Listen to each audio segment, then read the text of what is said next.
Hey friend, Roger Christofferson here again with another first listener review. And boy, I've got a cool one to be babbling about today.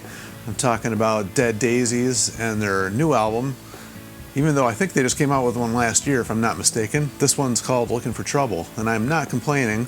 Wasn't looking for a new album, but I'm really sure glad I got one. It was kind of unexpected. I didn't really know this was anything that was planned, and I just saw it was announced like, I don't know, a week or two ago, and I was like, oh, that's pretty cool.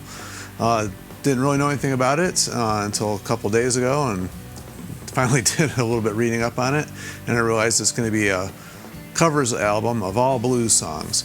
And at first I was like, oh, yay, great, because sometimes when these bands do covers albums, they're cool. They're cool. I mean, like when they pick some weird, random stuff and mix it up a little bit.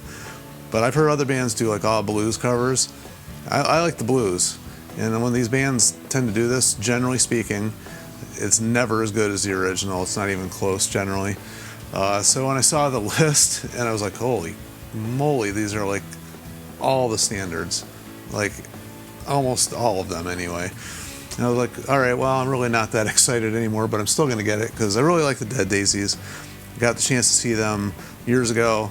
Took the whole family out to see Kiss. I just bought everybody tickets. We went on a road trip, went to see Kiss, and Dead Daisies was opening up, and I found that out like the day before the show too, so I was like super excited.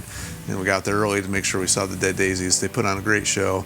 They did a cover of Join Together when we saw them there, and I'm like, wow, they totally took that, twisted it, and made it their own. And I'm a super huge Who fan, so I was kind of like, oh, they're gonna cover Who song, yay. And then they really kicked butt at it. So I should have had that same attitude going into this, because they took these songs and made them their own. Like even the ones that I was not excited about hearing, somehow they did it. First of all, I'll get it out of the way. They open up with a song that one of the ones I was not super familiar with, which was I'm Ready. Carl Dixon, I guess, is who originally did that. And I honestly, Carl Dixon. Willie Dixon originally did that one. And I know it was covered by Muddy Waters. That was kind of the version I had heard. I don't even remember hearing the Willie Dixon version of it before. But anyway, they kicked in, and I was like, wow, that was a cool song. It could have been mistaken for actually one of theirs. So I'm like, all right, that's a good way to start the album. I wasn't actually watching the track list when I just stuck it in the car and I was driving around. I was like on a little road trip the other day, so I popped this in, and because I got it like a day early, and I was driving around listening to it, and it kicked into I'm Going Down, and I could recognize the riff as soon as it started. I was like, oh man, this is like one of those songs that's been beat to death. But before the singing even kicked in, I realized this rhythm that they got going is way different than any other band I've ever heard do it. And a lot of times when I've heard bands do it, they sing it so off key. I can't even tell how many bands I've heard do this and sing it. Even like the old blues guys covering the song. I don't know what it is about the song, but nobody ever seems to sing it on key. John nailed it. He did it his own style and his own way, and like, I don't know. I maybe haven't given him enough credit as a singer, because I like the Motley Crue stuff he did. I thought that was cool. But some of the solo stuff I've heard him do, it almost seems like his voice is shot, quite honestly. And when I saw him live, he's not going for those big high notes. Like, not that he ever was a super high singer to begin with, but he doesn't really try. So he doesn't really do that much anymore. But somehow he's developed a new style of his own voice. And he's kind of got it down pretty good on this one. Not going down. Anyway, so I don't want to run through every single song on here, but he pretty much does that with everyone. There's only one song on here that I really didn't care for that much, and that was The Thrill Is Gone. Huge B.B. King fan.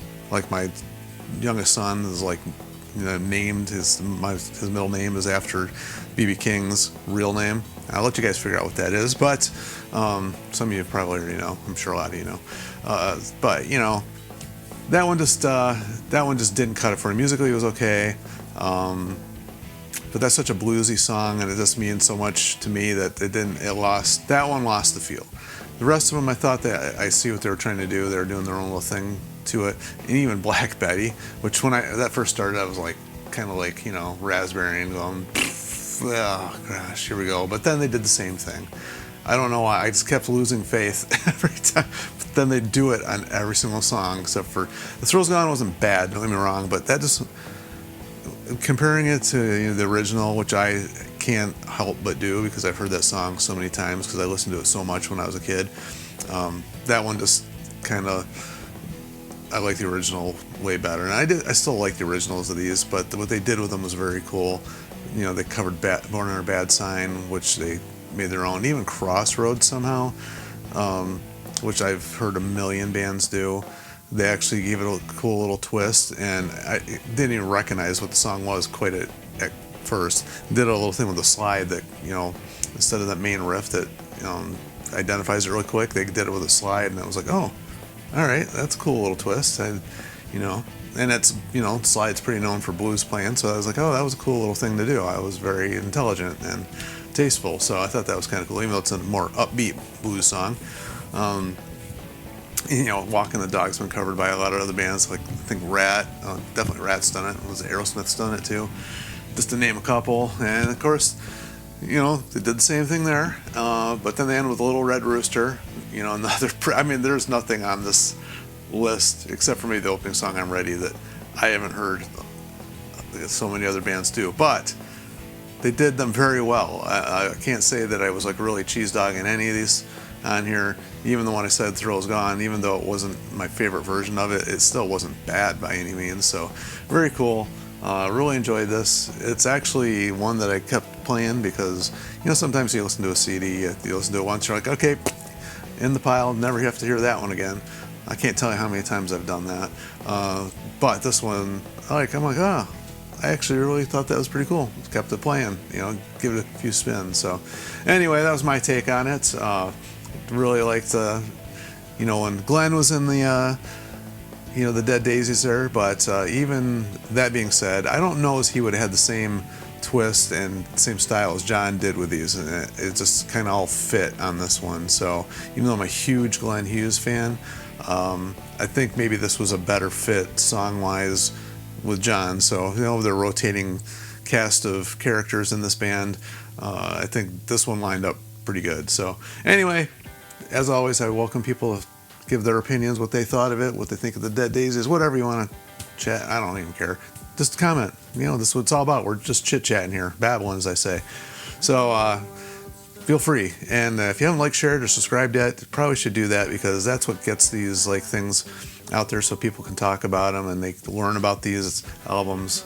And that's pretty much just what I do. I just like getting on here and talking about music. So until these guys release the next, you know, their next one, which is, you know, the rate they're going will probably be next year. We'll see ya.